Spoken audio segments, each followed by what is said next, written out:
Le réchauffement planétaire provoqué par l'homme n'est plus une simple théorie sur le climat. C'est devenu l'une des causes politiques et morales emblématiques de notre époque. Pour ses défenseurs, le temps des débats est révolu. Toute critique, même la plus rigoureuse scientifiquement, serait illégitime, voire dangereuse.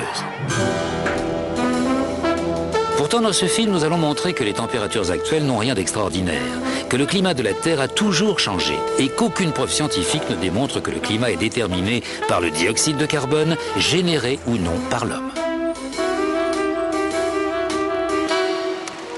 Partout, on vous répète sans le moindre doute que le changement climatique est le fait de l'homme. C'est un mensonge.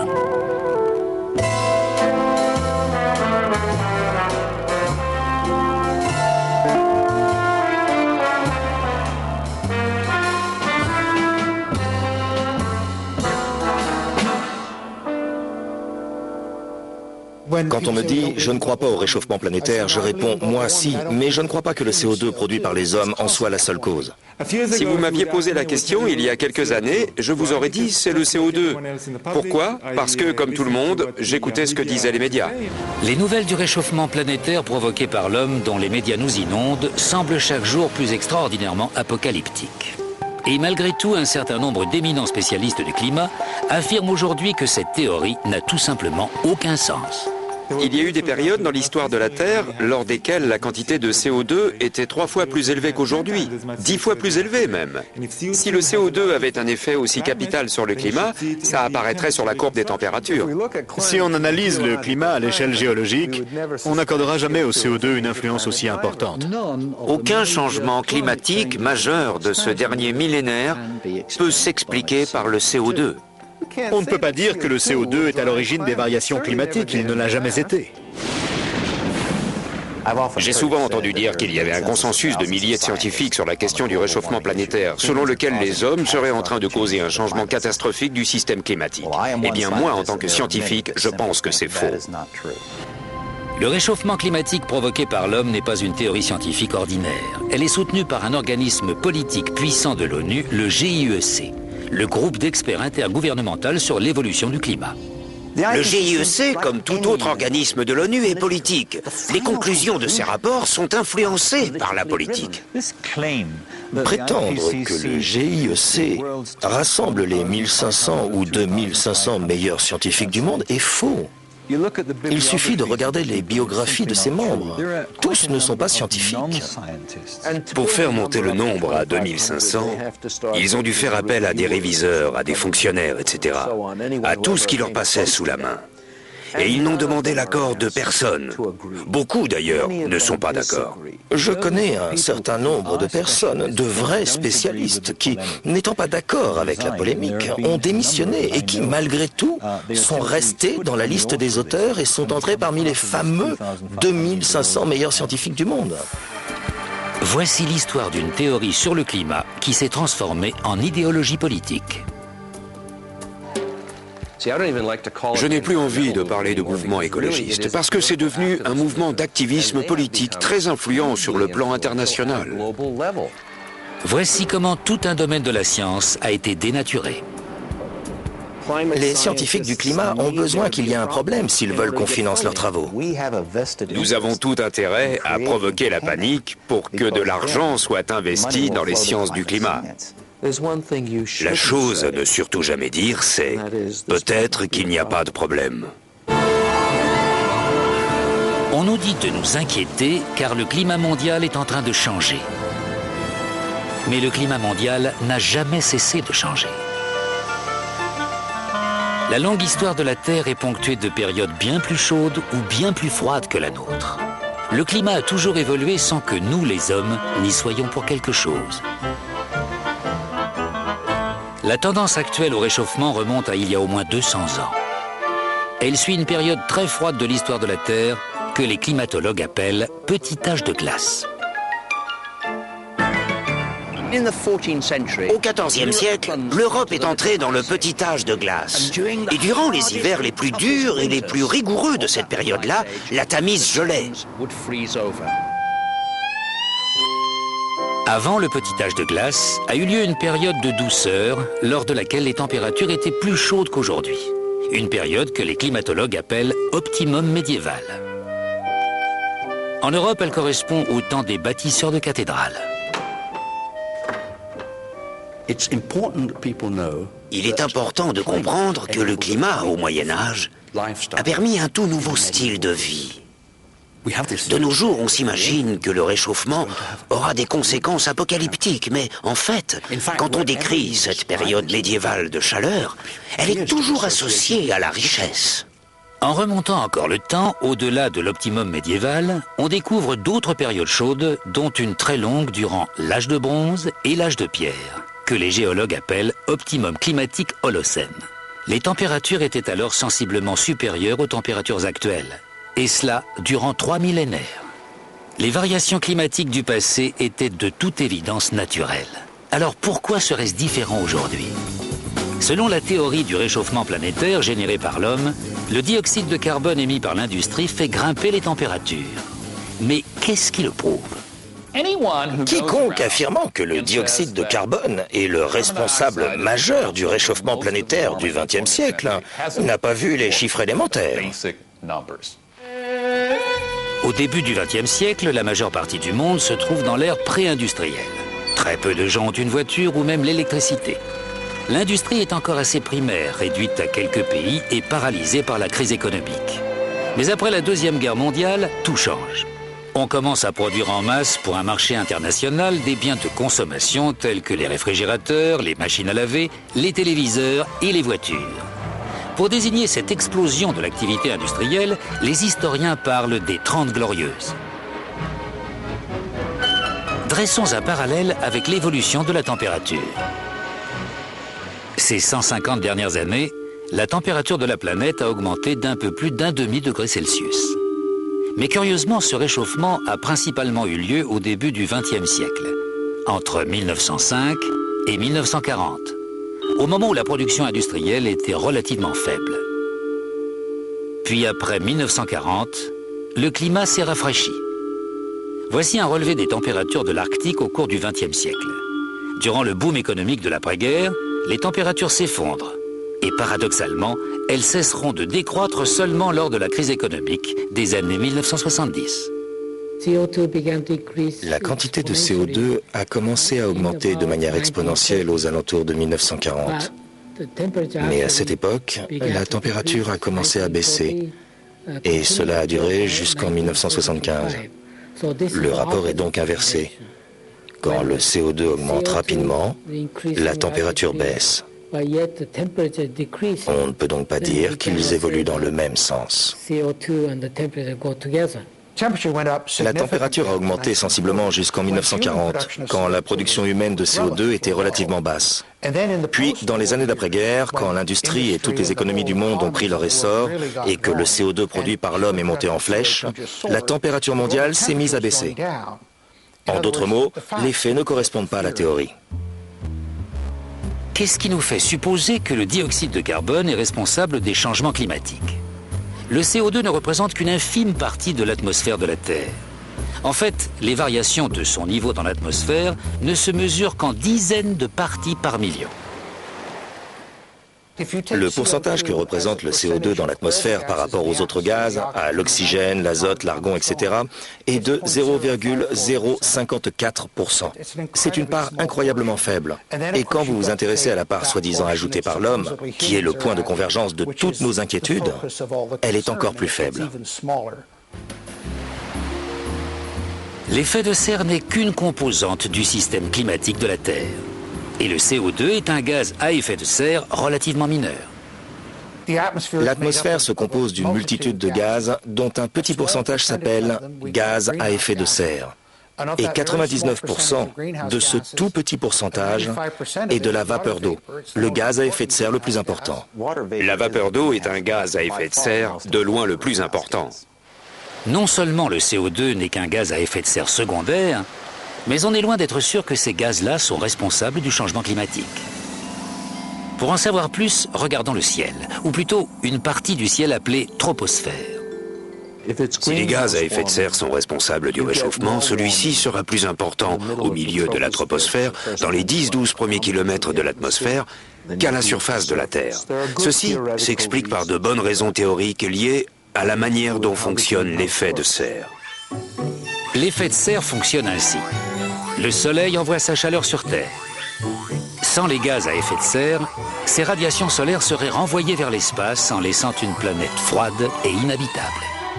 Les gaz à effet de serre retiennent la chaleur dans la troposphère quelques kilomètres au-dessus de la surface de la Terre.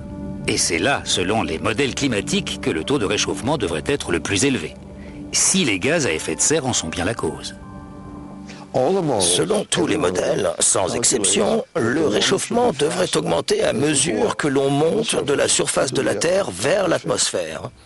Et le réchauffement maximal au-dessus de l'équateur devrait en fait avoir lieu à une altitude d'une dizaine de kilomètres.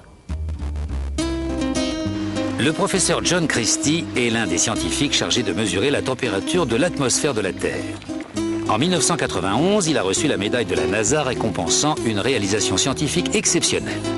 Et en 1996, une récompense spéciale de la Société météorologique américaine pour avoir fait progresser fondamentalement notre capacité de maîtrise du climat. Il a également été l'auteur d'un rapport du GIEC, le groupe d'experts intergouvernemental sur l'évolution du climat, un organisme de l'ONU.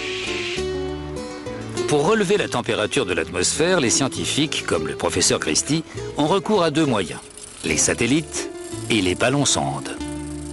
On a constaté systématiquement qu'au-dessus de beaucoup d'endroits de la planète, la majeure partie de l'atmosphère ne se réchauffait pas autant que ce que l'on observe à la surface de la Terre. C'est un vrai casse-tête pour nous, parce que la théorie est assez simple. Si la surface se réchauffe, l'atmosphère supérieure devrait se réchauffer rapidement. La montée de la température de cette partie de l'atmosphère n'est absolument pas dramatique et ne correspond vraiment pas à la théorie que les modèles climatiques du moment expriment. L'un des ennuis des modèles, c'est qu'ils prédisent qu'à l'exception des régions polaires, plus on monte haut dans l'atmosphère, plus le taux de réchauffement augmente. Et d'après deux sources de données, les données satellitaires que tout le monde cite, mais aussi celles des ballons-sondes, il est très clair que l'on n'observe pas du tout cet effet-là. En fait, il semblerait plutôt que les températures de la surface de la Terre se réchauffent légèrement plus que celles des couches d'air supérieures. C'est une sacrée différence. Ces données laissent entendre que le réchauffement observé n'est probablement pas dû aux gaz à effet de serre. Les observations ne montrent pas une augmentation avec l'altitude. Au contraire, la majorité des observations montrent une légère baisse du taux de réchauffement avec l'altitude. On peut donc dire d'une certaine manière que les preuves réfutent l'hypothèse selon laquelle l'homme serait à l'origine du réchauffement planétaire. Le récent réchauffement de la Terre s'est produit au mauvais moment et au mauvais endroit. Si le CO2 était responsable des changements climatiques, la température aurait dû monter durant le boom économique d'après-guerre. Et le taux de réchauffement devrait être plus élevé dans la troposphère qu'à la surface de la Terre. Pourtant, c'est le contraire qui s'est produit. Alors, dans la longue histoire du climat de la Terre, existe-t-il un exemple d'un changement de température entraîné par le dioxyde de carbone? Forer la glace dans ses profondeurs est un moyen de se plonger dans le passé. Cela a d'ailleurs permis aux scientifiques de trouver un lien entre le CO2 et l'évolution des températures de la planète. Les études de carottes glaciaires sont fréquemment citées pour étayer la théorie du réchauffement planétaire provoqué par l'homme. Mais la glace renferme des données que l'on mentionne très rarement. Le professeur Ian Clark est un éminent paléoclimatologue qui analyse en Arctique les températures de la Terre depuis des centaines de milliers d'années. Quand on s'intéresse au climat sur une très longue échelle temporelle, on recherche des matériaux géologiques qui ont enregistré les variations climatiques. Prenons une carotte de glace, par exemple. Certes, on reconstitue la température à partir des isotopes de la glace, mais on libère également l'atmosphère prise dans cette glace et on peut alors observer le CO2 qu'elle contient. Le professeur Clark et d'autres chercheurs ont en effet mis en évidence un rapport entre la variation du taux de CO2 et celle de la température de l'air, mais pas celui qu'on attendait. Voici l'enregistrement climatique présent dans la carotte de Vostok. En rouge, c'est l'évolution des températures d'une époque lointaine à une époque plus proche, dans un intervalle capital, puisqu'il commence juste après une ère de glaciation. On note que la température grimpe, mais aussi que le CO2 la suit, avec un temps de décalage, un retard de 800 ans. On peut donc dire que la température a 8 siècles d'avance sur le CO2. Plusieurs études majeures de la calotte glaciaire ont été menées et toutes montrent la même chose. Les températures augmentent ou diminuent, puis quelques siècles plus tard, le taux de dioxyde de carbone les suit. Donc, de toute évidence, le dioxyde de carbone n'est pas la cause de ce réchauffement. On peut même dire que le réchauffement entraîne l'augmentation de dioxyde de carbone. Très clairement, le CO2 ne peut pas causer les changements de température. Il en est le produit. Il suit les changements de température. Les mesures réalisées grâce au forage de la calotte glaciaire nous conduisent au cœur même du problème. On dit que la température montera si le taux de CO2 en tant que gaz à effet de serre augmente dans l'atmosphère. Mais les forages font la démonstration inverse. Ils prouvent que l'hypothèse fondamentale de la théorie du changement climatique due à l'homme est fausse. Mais comment le réchauffement des températures peut-il faire augmenter la quantité de CO2 contenue dans l'atmosphère? La réponse se trouve au fin fond des océans. Les océans émettent dans l'atmosphère près de 80 gigatonnes de dioxyde de carbone par an, alors que les humains n'en émettent qu'environ 7 gigatonnes. Mais la quantité de CO2 provenant des océans dépend de la température. Comme l'ont appris tous les écoliers dans leur manuel de géographie, l'océan et l'atmosphère s'échangent le dioxyde de carbone. Quand l'océan se réchauffe, il rejette du CO2 dans l'atmosphère. Et quand il refroidit, il en absorbe et le conserve. Mais pourquoi existe-t-il un décalage de plusieurs siècles entre un changement de température et une variation de la quantité de CO2 absorbée ou rejetée par les océans? Eh bien parce que les océans sont si vastes et si profonds qu'il leur faut des siècles pour se réchauffer ou refroidir. Les océans sont vastes. Ils occupent la majeure partie de la surface de la Terre. Et c'est pour cela qu'ils mettent autant de temps à se réchauffer ou à refroidir. Ça leur prend des centaines d'années. L'idée la plus répandue selon laquelle le dioxyde de carbone serait à l'origine des changements climatiques est en contradiction avec quantité de données scientifiques dont nous disposons, qu'elles proviennent de ballons-sondes, de satellites, de carottes de glace ou de relevés météorologiques historiques. Mais si le CO2 n'est pas le moteur de l'évolution climatique, alors qui l'est ? N'est-ce pas étonnant de penser que ce sont les hommes qui, en faisant le plein d'essence ou en allumant la lumière, commandent le climat? Mais regardez le ciel! Regardez cette chose immense qu'est le Soleil! Bien que nous soyons 6,5 milliards, nous ne sommes rien à côté de lui. À la fin des années 1980, Piers Corbin, physicien solaire, décide d'essayer une méthode de prévision météorologique radicalement nouvelle. Sa technique permet des prévisions systématiquement plus précises que celles du Met Office, le service de météo britannique, malgré les vastes ressources de celui-ci. La presse l'acclame alors comme le super monsieur météo. Le secret de cette réussite, le soleil. Notre technique de prévision météo sur le long terme a commencé par l'étude des taches solaires et le désir de les prévoir. C'est alors que j'ai compris qu'il était beaucoup plus intéressant de se servir du soleil pour prévoir le temps. Nous savons aujourd'hui que les taches solaires sont des champs magnétiques intenses qui apparaissent en période de haute activité solaire. Mais pendant des siècles, bien avant que l'on comprenne correctement le phénomène, les astronomes du monde entier ont compté les taches solaires, pensant que plus elles étaient nombreuses, plus cela annonçait un temps chaud. En 1893, l'astronome britannique Edward Maunder observe que, durant le petit âge de glace, le nombre de taches solaires était quasi nul, ce qui marque une période d'inactivité solaire, connue désormais sous le nom de minimum de Maunder. Mais les taches solaires sont-elles un indicateur météorologique fiable ? J'ai décidé d'évaluer notre technique en pariant sur le temps par l'intermédiaire du bookmaker William Hill. Je pariais contre les prévisions du Met Office et j'ai gagné de l'argent mois après mois. Par exemple, le Met Office avait prévu que l'hiver dernier serait exceptionnellement froid. Nous avons dit, non, c'est faux, on sera très proche des normales saisonnières. tout en précisant qu'il ferait particulièrement froid après Noël et en février. Nous avons eu raison et ils ont eu tort. En 1991, des scientifiques renommés de l'Institut météorologique danois décident de dresser une liste des taches solaires du XXe siècle et d'établir une comparaison avec les relevés de température. Ils découvrent ainsi un lien incroyablement étroit entre l'activité du Soleil et les changements de température sur Terre. D'après leurs observations, l'activité solaire a nettement augmenté jusqu'en 1940, pour décroître jusqu'aux années 1970 et enfin reprendre. Quand nous avons mis en avant cette corrélation entre la température et les taches solaires ou les cycles solaires, on nous a dit « Ok, mais ce n'est peut-être qu'une coïncidence. » Alors comment prouver que ce n'était pas une simple coïncidence? La solution évidente était d'étudier de plus longues périodes ou des périodes différentes. Nous sommes donc remontés dans le temps. Le professeur Friis Christensen et ses confrères se penchent donc sur 400 ans de passé astronomique afin d'établir un parallèle entre l'activité des taches solaires et les variations de température.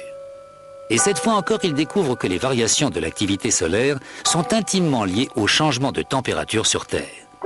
C'est le Soleil, semble-t-il, et non le dioxyde de carbone ou quoi que ce soit d'autre, qui influencerait les changements de climat.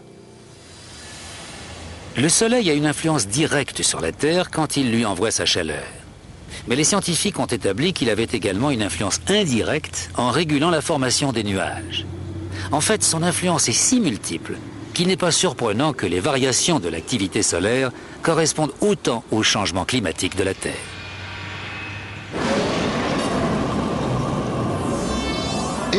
Si vous aviez des rayons X à la place des yeux, ce que vous voyez comme une jolie boule jaune inoffensive vous apparaîtrait comme un tigre enragé.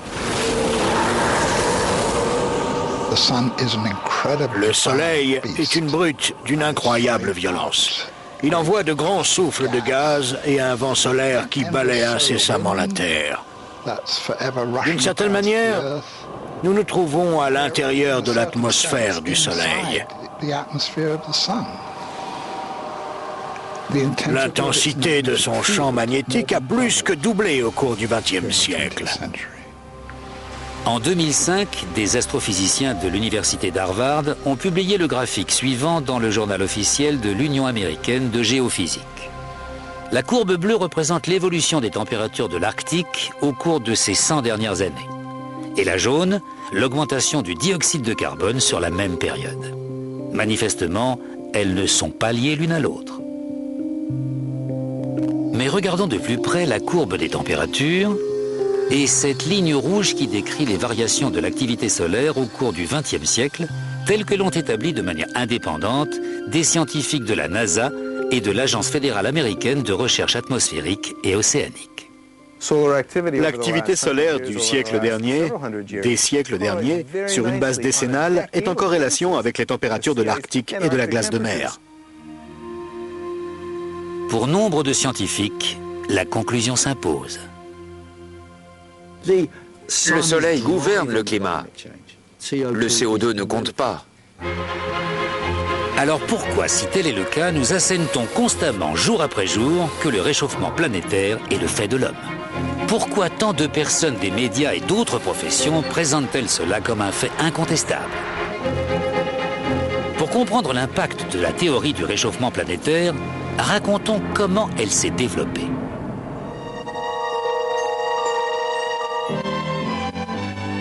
Les prévisions climatiques alarmistes ne sont pas nouvelles.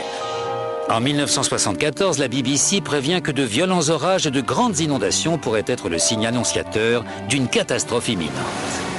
Et quelle en serait la cause? Nigel Calder, le créateur de cette série télé, est alors rédacteur en chef du New Scientist. Dans The Weather Machine, nous nous faisions l'écho de l'idée dominante de l'époque, c'est-à-dire la crainte d'un refroidissement planétaire et de l'arrivée d'une nouvelle période glaciaire. Nous sommes tout petits à côté de la glace. Après des décennies à observer la chute des températures, les experts de l'époque annoncent que le refroidissement du monde aura des conséquences catastrophiques. Nous sommes sous la menace constante d'un grand gel. Cette nouvelle période glaciaire s'emparera-t-elle de nos terres et ensevelira-t-elle nos villes du Nord? Mais au milieu de ces prévisions alarmistes pointe une lueur d'espoir. Bert Bolin, un scientifique suédois, suggère timidement que le dioxyde de carbone émis par l'homme pourrait réchauffer la planète, mais il n'en est pas sûr. La planète renferme de grandes réserves de pétrole. Et il nous reste encore beaucoup de charbon, mais il semblerait que nous les brûlions de plus en plus vite. Si nous continuons ainsi, dans une cinquantaine d'années, le climat pourrait s'être réchauffé de quelques degrés. Qui sait? Nous avons également été les premiers à laisser la parole sur une chaîne de télé internationale au Suédois Bert Bolin, qui parlait des dangers du dioxyde de carbone. Une quantité croissante de dioxyde de carbone dans l'air. Et je me souviens que d'éminents spécialistes m'ont alors reproché farouchement de m'être laissé séduire par ces idées fantaisistes. Dans les années 1970, à l'apogée de la peur du refroidissement planétaire, la théorie excentrique de Bert Bolin, celle du réchauffement planétaire provoqué par l'homme, semble absurde. Mais deux événements viennent inverser la tendance. 1. Les températures commencent à se réchauffer, et 2. Les mineurs britanniques se mettent en grève. Margaret Thatcher, alors Premier ministre de Grande-Bretagne, fait de l'énergie un problème politique. Au début des années 1970, le choc pétrolier a plongé le monde dans la crise. En Grande-Bretagne, une grève écrasante des mineurs a également provoqué des coupures d'électricité et la chute du gouvernement conservateur. Madame Thatcher est donc prête à tout pour ne pas subir le même sort.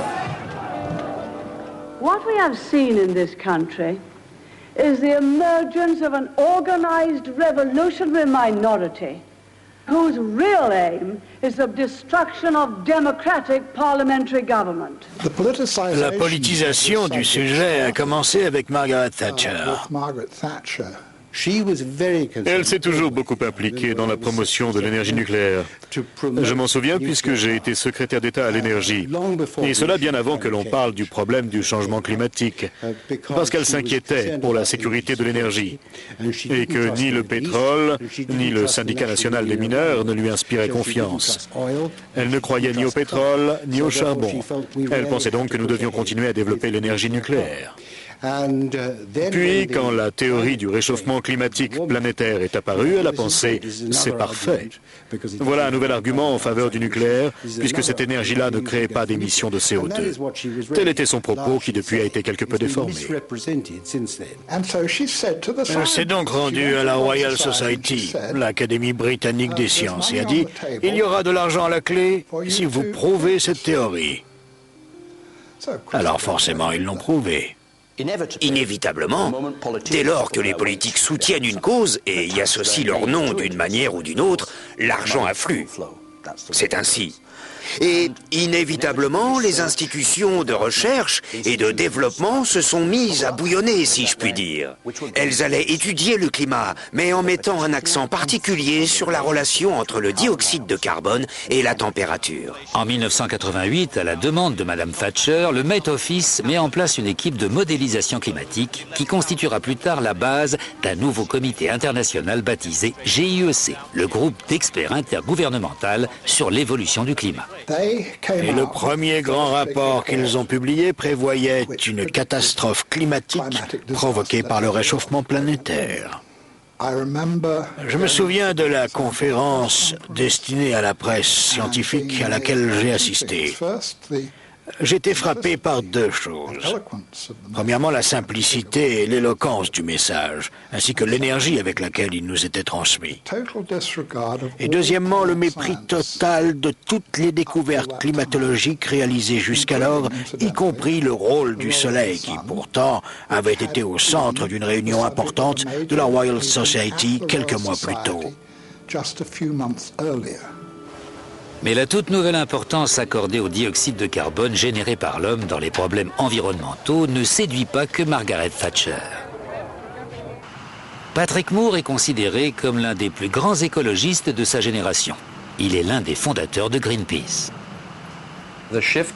Le climat est devenu un centre d'intérêt majeur pour deux raisons bien distinctes. Premièrement, au milieu des années 80, la majorité des gens étaient d'accord avec la plupart des idées raisonnables que les mouvements écolos préconisaient. Quand une majorité de gens est d'accord avec vous, pas facile de continuer à la provoquer. La seule façon de rester contestataire était donc d'adopter des positions encore plus extrêmes. Quand j'ai quitté Greenpeace, ils étaient en train de se mettre d'accord sur une campagne interdisant le chlore dans le monde entier. Je leur ai dit, mais il fait partie du tableau de classification périodique des éléments. Je ne suis pas sûr que notre juridiction permette d'interdire entièrement un élément chimique. Et deuxièmement, l'extrémisme écologique a vu le jour à cause de l'échec du communisme. Le mur est tombé. Et beaucoup de pacifistes et de militants politiques se sont alors tournés vers le mouvement écologiste en amenant avec eux leur néo-marxisme. Ils ont très intelligemment appris à manier la langue des Verts pour masquer des programmes plus proches de l'anticapitalisme ou de l'antimondialisation que de l'écologie ou de la science. La gauche a été légèrement désorientée par l'échec manifeste du socialisme et bien plus encore du communisme, de la forme de communisme qu'elle avait adoptée. Elle est restée anticapitaliste, mais elle a dû trouver un nouveau prétexte à son anticapitalisme. Ça a donné une alliance étonnante allant de Margaret Thatcher à droite jusqu'aux écologistes anticapitalistes d'extrême gauche. Et c'est ce qui a donné un grand élan à cette idée farfelue. Au début des années 1990, la théorie du réchauffement planétaire provoqué par l'homme ne revêt plus un caractère excentrique. Elle donne lieu à une campagne politique à grande échelle qui attire l'attention des médias, ce qui lui vaut un supplément de financement public. Avant Bush père, les fonds investis dans la climatologie et les sciences du climat s'élevaient à environ 170 millions de dollars par an, ce qui était raisonnable compte tenu de l'importance du domaine. Le budget est ensuite passé à plus de 2 milliards par an, soit un facteur de plus de 10, d'où des changements considérables. Beaucoup d'emplois ont été créés. Oui, beaucoup. Beaucoup de nouvelles personnes qui auparavant s'en désintéressaient sont entrées dans cette filière. On a vu surgir des cohortes de personnes dont le seul intérêt pour ce domaine tenait au réchauffement planétaire. Si je voulais faire de la recherche, disons, sur les écureuils du Sussex, et ceci est valable depuis les années 1990, je remplirais ma demande de bourse en disant « Je souhaite réaliser une étude sur le comportement de collecte des noisettes chez l'écureuil au regard de ses effets sur le réchauffement climatique. » Et ainsi, j'obtiendrai de l'argent. Si je mets cette référence, il se peut qu'on ne me verse rien. Nous sommes tous en concurrence pour obtenir des fonds. Et si notre domaine d'étude suscite des inquiétudes, nous aurons d'autant moins de peine à justifier l'allocation de fonds dans le domaine en question.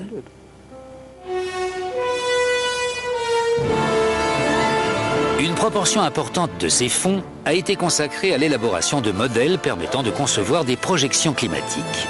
Mais quel est au juste le degré d'exactitude de ces modèles ? Le Dr Roy Spencer a été un chercheur de haut rang en études climatiques au centre de vol spatial Marshall de la NASA. Il s'est vu décerner des médailles par la Société météorologique américaine et la NASA, récompensant sa contribution exceptionnelle dans le domaine scientifique. Les modèles climatiques valent ce que valent les hypothèses qu'ils intègrent. Or, il existe des centaines d'hypothèses. Il suffit que l'une d'elles soit fausse pour que la projection perde toute pertinence. Tous les modèles partent de l'hypothèse que le CO2 produit par l'homme est, plutôt que le soleil ou les nuages, la cause du changement climatique. L'analogie à laquelle j'ai l'habitude de me référer est la suivante. Ma voiture marche mal, mais je ne tiendrai compte ni du moteur, en d'autres termes du soleil, ni de la transmission, c'est-à-dire de la vapeur d'eau, et je vais me concentrer sur un écrou de la roue arrière droite, soit le CO2 produit par l'homme. Voilà à quel point la science se fourvoie. Faute d'une bonne compréhension du système climatique et d'une mise en corrélation de toutes ses composantes, les rayons cosmiques, solaires, le CO2, la vapeur d'eau, les nuages, votre modèle ne vaut rien. L'éventail des prévisions climatiques varie considérablement. Ces variations résultent d'une légère modification des hypothèses sur lesquelles les modèles sont fondés.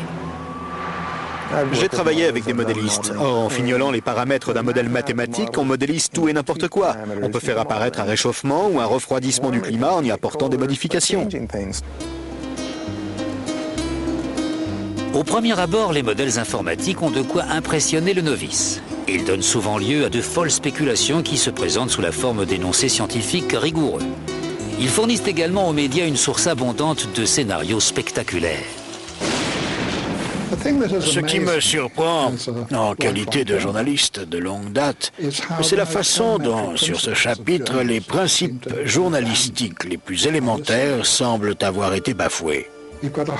Il y a toute une nouvelle génération de reporters et de journalistes spécialisés dans l'environnement. Si vous en faites partie et que cette histoire de réchauffement planétaire est jetée au rebut, votre emploi connaîtra le même sort. Les reportages se doivent d'être de plus en plus alarmistes, parce qu'il reste heureusement une poignée de chroniqueurs aguerris prêts à déclarer « Vous teniez le même discours il y a 5 ans ».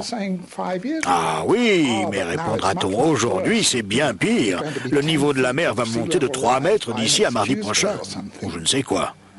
Ils sont contraints d'adopter un discours toujours plus véhément.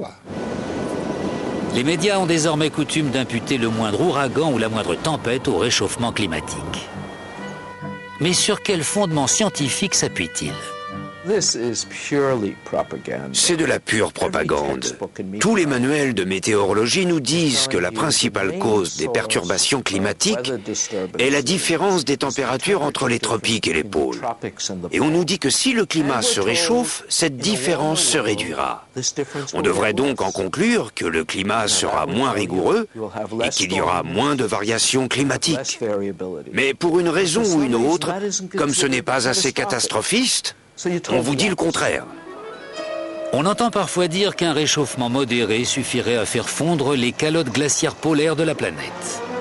Mais que nous apprend l'histoire climatique de notre planète ? Nous disposons de relevés de température effectués au Groenland il y a plusieurs milliers d'années. Le Groenland a connu dans le passé des températures bien plus élevées qu'aujourd'hui. Il y a seulement 1000 ans, il y faisait plus chaud qu'aujourd'hui, sans pour autant qu'il y ait eu de fonte glaciaire dramatique.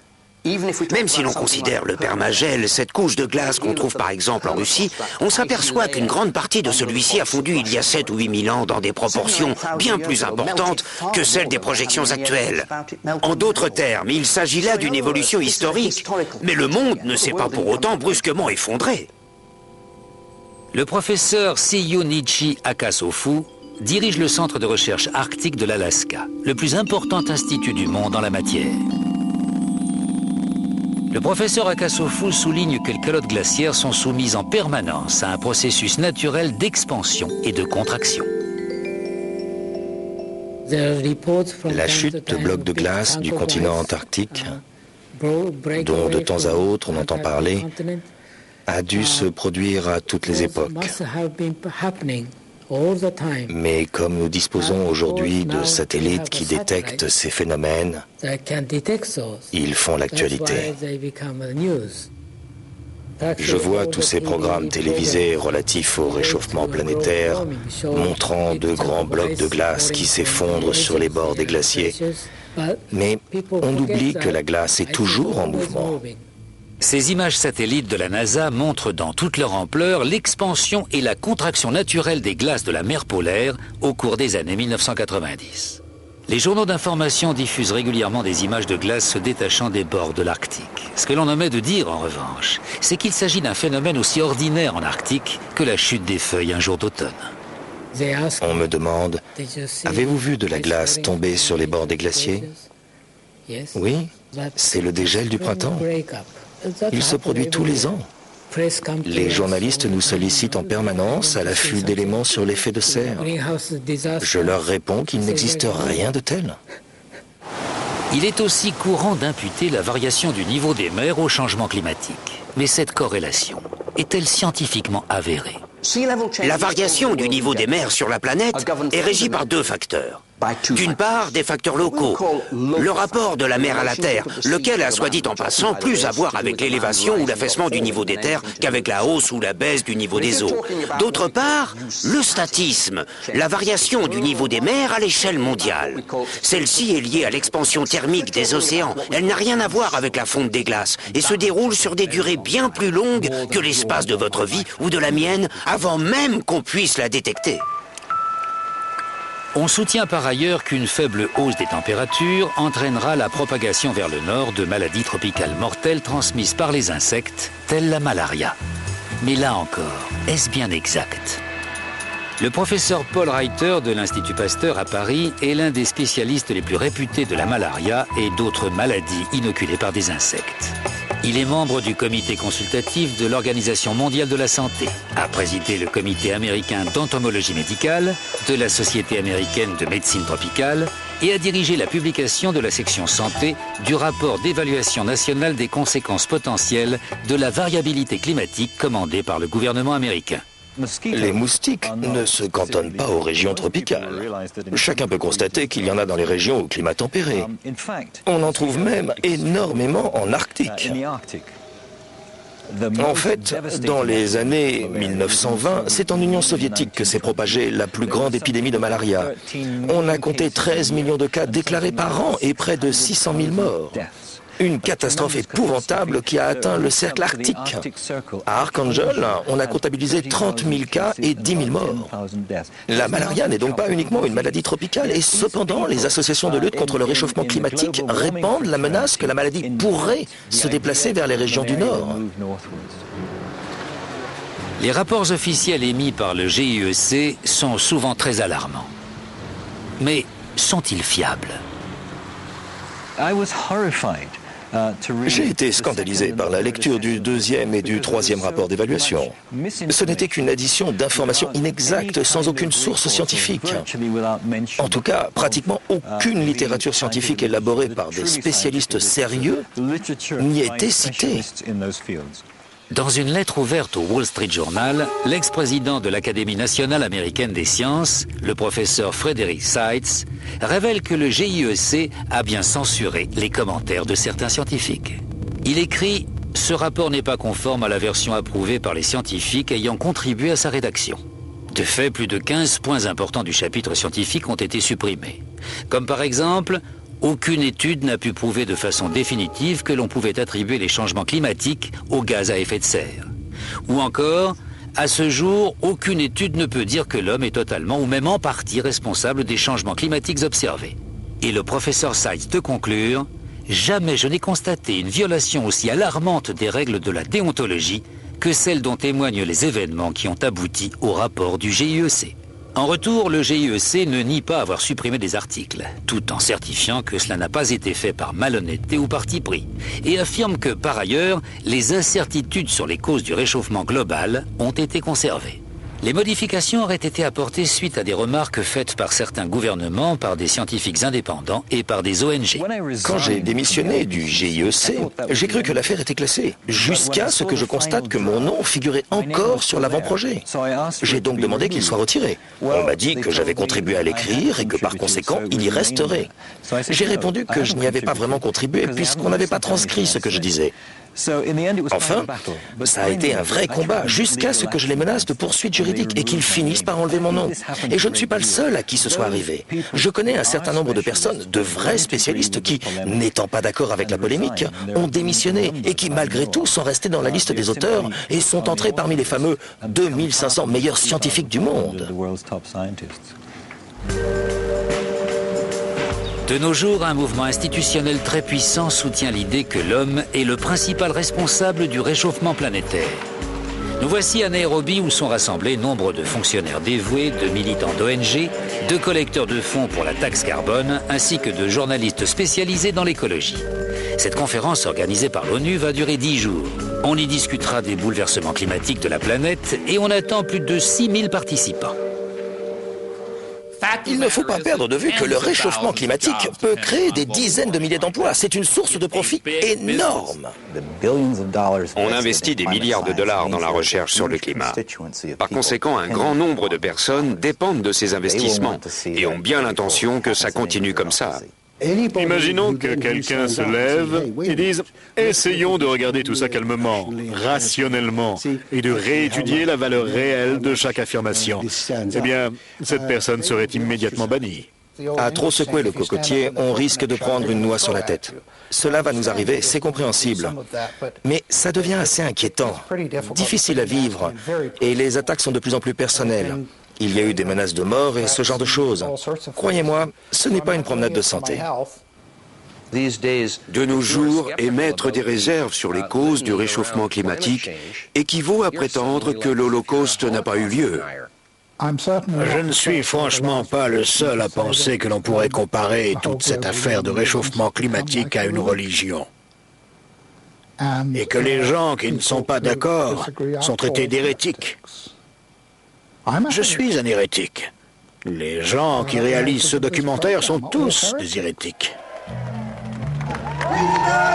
Ce mouvement écologique relève de l'activisme politique et les partisans sont devenus incontournables à un niveau planétaire. De nos jours, tout homme politique en est conscient. Qu'il soit de gauche, de droite ou du centre, il doit prendre en compte l'environnement. Le mouvement contre le réchauffement climatique vient de remporter une importante bataille. Même les États-Unis, qui furent un bastion de résistance, ont succombé et George Bush est désormais un allié. Dans le monde occidental, les gouvernements se découvrent un besoin urgent d'établir des accords internationaux pour restreindre la production industrielle dans les pays développés ou émergents. Mais à quel prix? Paul Driessen est un ancien militant écologiste. Ma grande inquiétude, c'est que les politiques mises en œuvre pour soi-disant lutter contre le réchauffement climatique aient une répercussion désastreuse sur les populations les plus pauvres du globe. Anne Mogella est sur le point de préparer un repas pour ses enfants.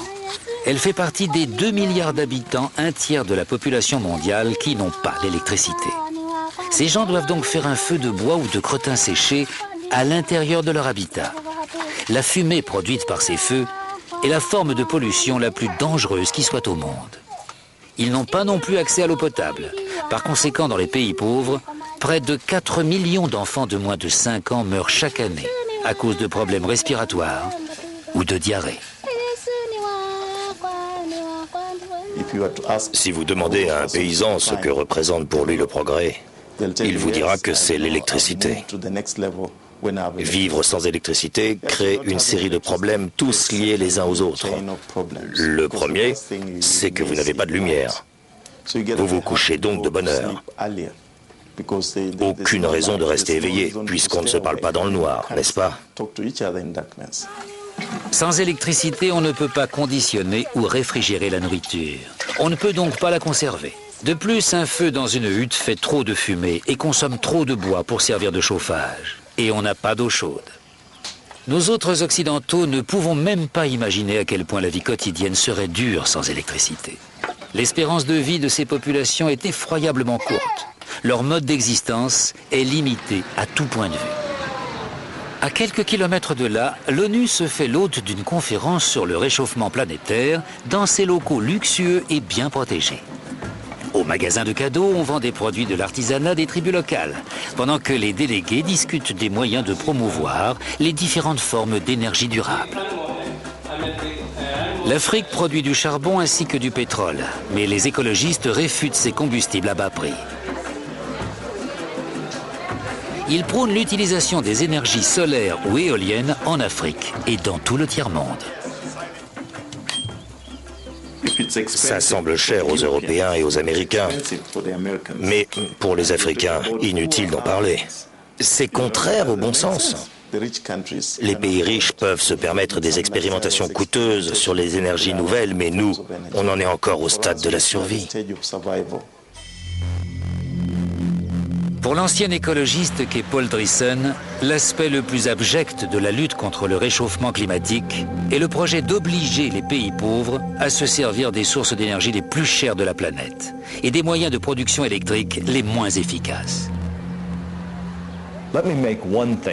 Très clairement, obliger le tiers-monde à n'utiliser que l'énergie solaire ou éolienne revient à leur interdire l'accès à l'électricité.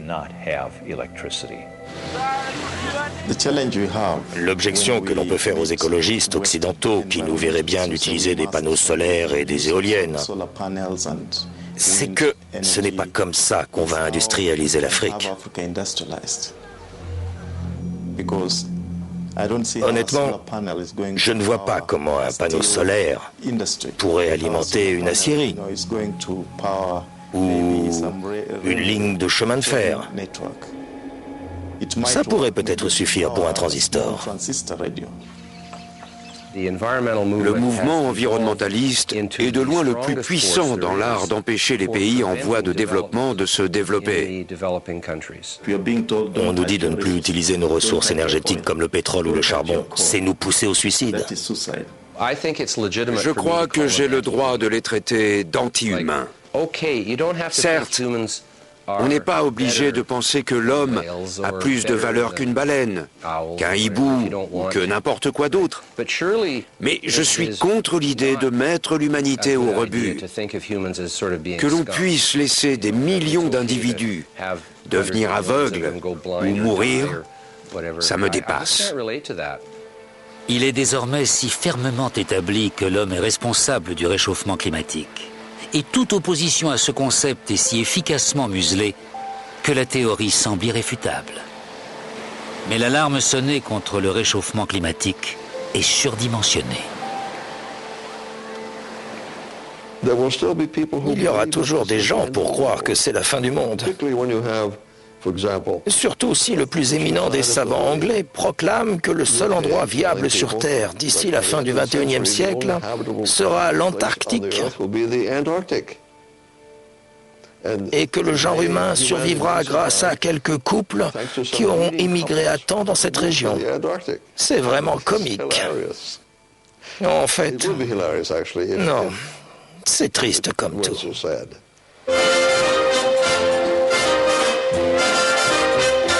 Tomorrow's weather, what's the law?